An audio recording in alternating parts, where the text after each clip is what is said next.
I mean, to me, this is so much, small d democracy or representative constitutional government in action that if the public doesn't energize the politicians and the staffers to do our duties, it won't get done. We'll just kind of coast along. And I can assure you that without Tony Blankley, this would not be what the Steamboat Institute would be like. He gave us credibility. He believed in us. He understood what we were doing, really before we believed in us or we understood what we were doing. We are establishing today the Tony Blankley Chair for Public Policy and American Exceptionalism. I hope to follow in Tony's footsteps in some small manner. I know that I really will never be able to do him justice, but I'm greatly honored. And I'm really thrilled to be working with the Steamboat Institute in the coming year as we continue to serve and pursue and defend these universal values that Mr. Blankley breathed such dazzling life into. When that goes off, what happens? What is that signaling? Yeah, so I've actually got to run in a second. That's our signal to get to the base. We're going to let you go, Jillian. Yeah, all right, go seek shelter. Be careful. We will talk to you again. She does absolutely amazing work. I love when she goes to other countries and reports for us. Thank you, Chairman Neal and Ranking Member Brady and members of the committee for including me in this important discussion today. My name is Hadley Heath Manning. So what this Journalism Institute is really supporting here is choking out conservative news sites from the public through boycotts and bans via advertisers. I believe very deeply that we are all obligated to speak out when injustices occur in our society. And so I intended, as soon as I got fired, to very loudly and proudly tell everybody about what happened to me. This exposes how the new generation of far-left progressive lawmakers is willing to govern by undermining the judiciary. War on women, this is more of the same. So this is like the faux war. It's like creating words that somehow, to be honest, it's actually sexist what they're saying, that somehow a woman candidate cannot stand up to scrutiny. Someone who's been looking into all that is Sarah Westwood, Washington Examiner investigative reporter and Steamboat Institute Blankley Fellow. As long as that criminal investigation is open, as it is right now, then the Justice Department is supposed to, have the final say on what kind of information should be released. And I want you all to know that I'm very grateful for this job, and I won't let you down. Thank you.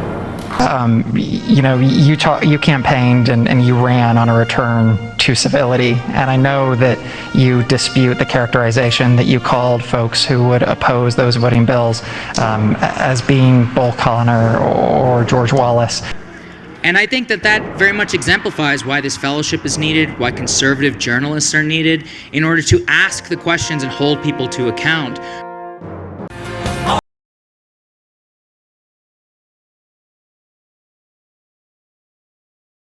But one of the things Steamboat Institute does that is so different than many other think tanks that I have been privileged to work with and around is that they are trying to raise the next generation of conservative leaders, conservative thinkers, conservative journalists, and they spend a lot of time and energy and, frankly, money dedicating it to the next generation of conservatives. So we all don't have to worry about what happens when we're gone, because the Steamboat Institute is making sure that there's a next generation that is going to handle things for us. And it is with great pleasure that I would like to introduce, on behalf of the Tony Blankley Fellowship for Public Policy and American Exceptionalism, let's bring up George Bogden and and Spencer Blakely to talk about this next generation of people. Please give them a big round of applause.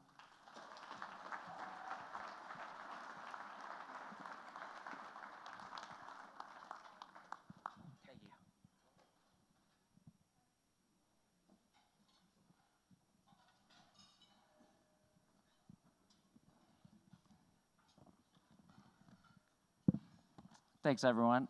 Hi, I'm Spencer Blankley, one of Tony's 3 children. My mom and I are happy to be here again after a great conference last year. I can't tell you how refreshing and energizing it is to be around this passion and dedication and to have a lot of fun conversations. Steamboat awarded the 10th fellowship last year and we are honored to be able to award the next two tonight. Thank you to Jennifer and the Steamboat team for your continuous work championing good ideas and crucial action, and for attracting such great people. My dad made a point of speaking to and mentoring young people, knowing, as his former boss, President Reagan, did, that appreciation for freedom isn't inherited, but must be fought for and defended constantly by each generation. With the Campus Liberty Tour debates, Blankley Fellows, Emerging Leaders, and Scholarship Program, Liberty Chats, and the Leadership Summit, the Steamboat Institute is really targeting where it counts for the future. And their emphasis on supporting young people to make a difference is truly inspiring. It seems that each year the stakes are raised for defending freedom as the attacks on it increase. Rereading my dad's columns from even just a decade ago, the threats discussed often seem almost quaint versus today, but the lessons imparted still apply, among them learning from history, understanding incentives and human nature, maintaining peace through strength, respecting the individual, combined with the practicality of how Washington works and how to be effective turning principles into results, and persisting with healthy doses of gratitude, humor, and goodwill, if not also fashion.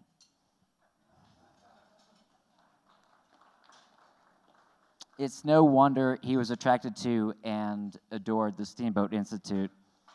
And thank you again for the opportunity to continue to work with all of you to uphold the principles we share. So the newest fellows, KAYLEE and George, are both annoyingly impressive, and you have accomplished more than you should have for your age. But seriously, we are elated to have you as fellows, and I'm sure my dad would be as well. I'll hand it off to Sarah, last year's fellowship recipient. It's been great following your work, and thank you for representing Steamboat so well.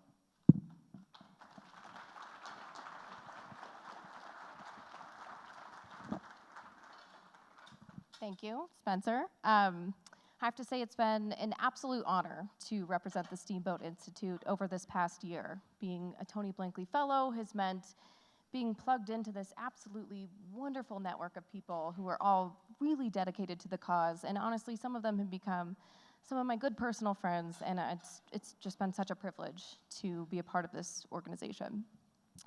My husband and I are here this weekend from Washington, D.C., and one thing I've learned from living and working in DC is that it's a place that's really obsessed with status and with credentials, and you know, the left is really, really good at using their institutions, and they control a lot more of them, to shower their people with credentials, with prestigious titles, with awards that give them access to elite circles, that give them some sort of claim over who gets to participate in the discourse.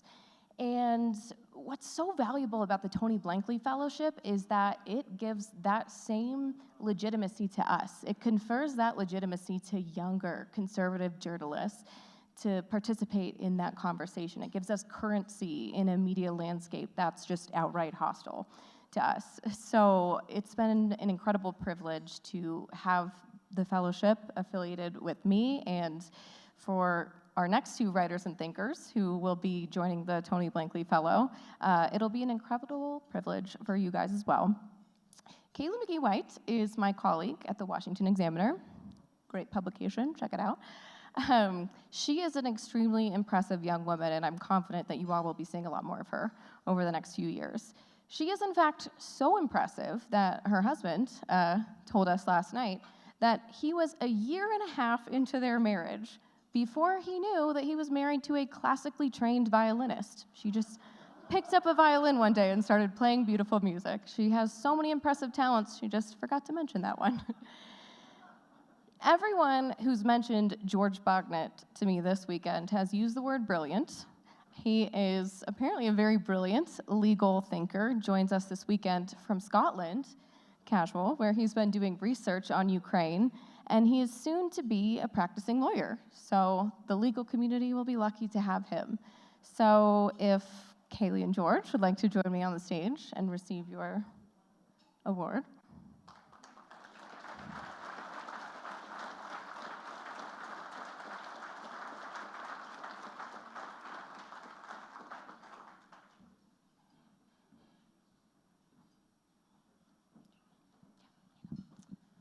Well, thank you all. I feel like we've now broken through all my icebreaker questions, so you know all the fun facts about me. A bit disappointing.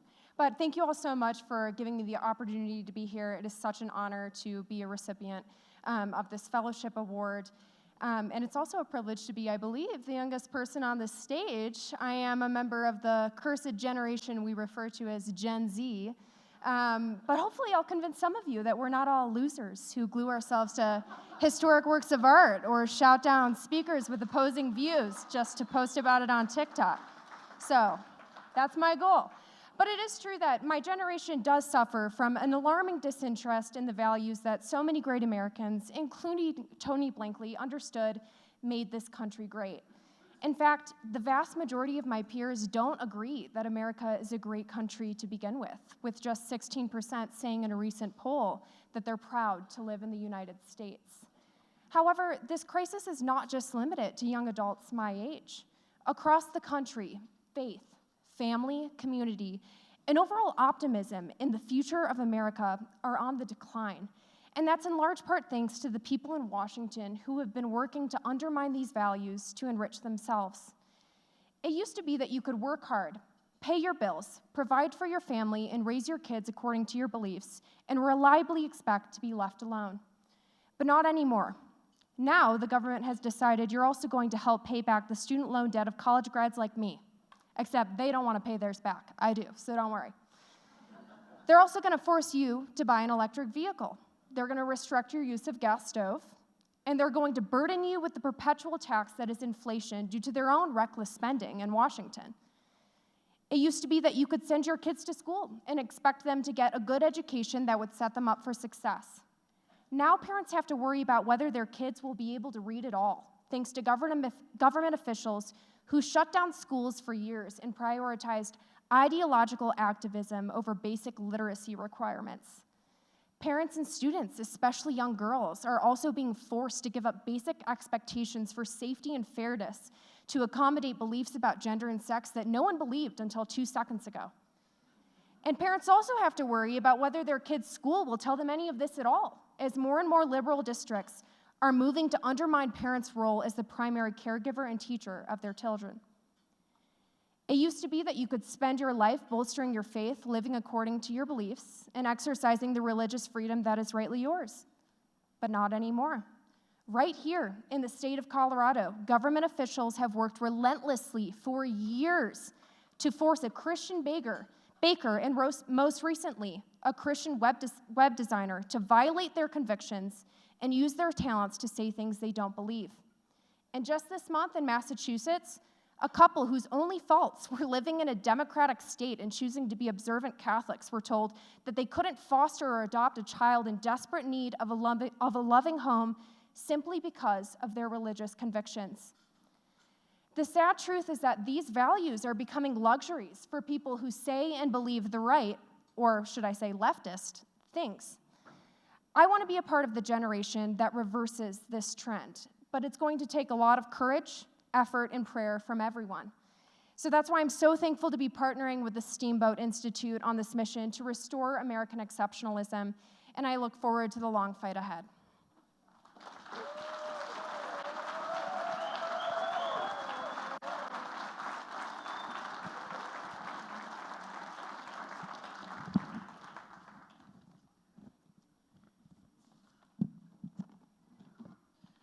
I am learning very quickly that KAYLEE is a tough act to follow. But I will try. Thank you so much. It is truly a privilege to be awarded this fellowship and for my work to bear the name of Tony Blankley, whom I hold up as a role model for his commitment to reasoned debate, even under the most challenging of circumstances. It's also a pleasure to be in the American West. Having grown up in Hawaii, you could say that I'm so far west that I'm actually east. And I'm delighted to join you, and I'm thankful for the Steamboat Institute's recognition of my work. If I may, I'd like to mention a warning that Mr. Blankley raised in his book, American Grit. He speaks of 3 key issues: the economy, national security, and national unity, arguing that the United States faces critical challenges in each of these domains. One remains particularly salient today: national security. When Mr. Blankley wrote American Grit back in 2008, China's economy represented 11.4% of global GDP. But now it's around 18 to 20% of global GDP. Even then, he urged caution regarding the dangers that China presented. His prescriptions were right. His foresight was remarkably on target. Mr. Blankley's ability to see a decade and a half down the road is the type of national security vision that inspires me. It's the type of vision that is urgently needed to address the current challenges facing our government. This rigorous frame of mind that it behooves us to emulate should lead us to raise several important questions as we look ahead to the pivotal moments in our foreign policy. First, to what extent should the United States confront and deter great powers that seek to dominate the regions that border them? Second, how do we ensure that the defense of democracy at home and abroad does not become a fig leaf for the imposition of undemocratic liberalism? And third, what compromises, burdens, and risks are we willing to bear to ensure that American values persevere not just for the next decade, but for the next generation and more? Our past choices need to inform how we understand these contemporary quandaries. To be clear-eyed and determined in this effort is what Mr. Blankley called grit. And I take that value to be a cornerstone of this institution. Thank you again for this wonderful honor. Through my research, I am committed to advancing the principles of Tony Blankley's formidable legacy and to amplifying the values of the Steamboat community. Thank you.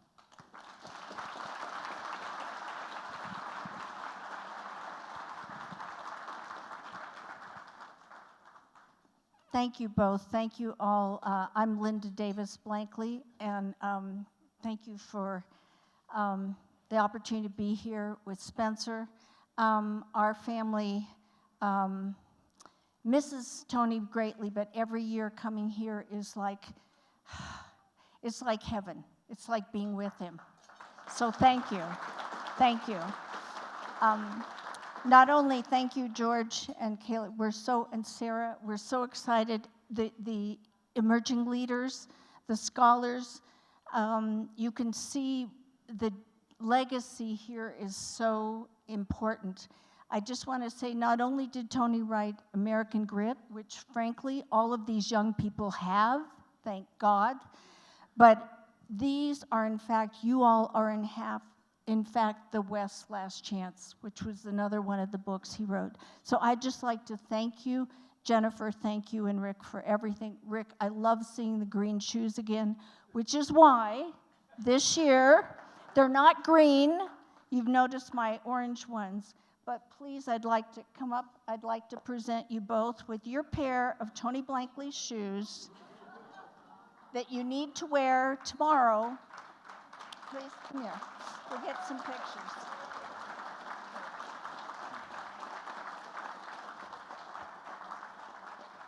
And everybody has a pair, except I don't think I can give them to all the scholars, but I'll work on it. Thank you so much.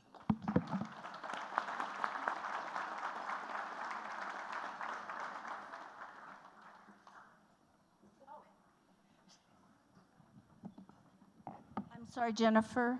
One last thing, because we so strongly believe in these young people being our greatest hope for the future, Spencer and I were glad to donate significantly towards the Blankley Fellows this year, as well as the legacy, and I hope that you all will think about joining us in both and more.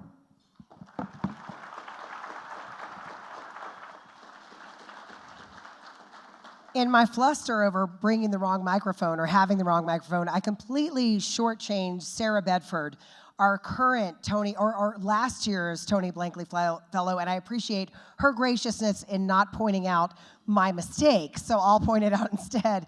Everyone enjoy your dinner. We're going to take a few minutes and have a wonderful meal and a lovely conversation. Get it out.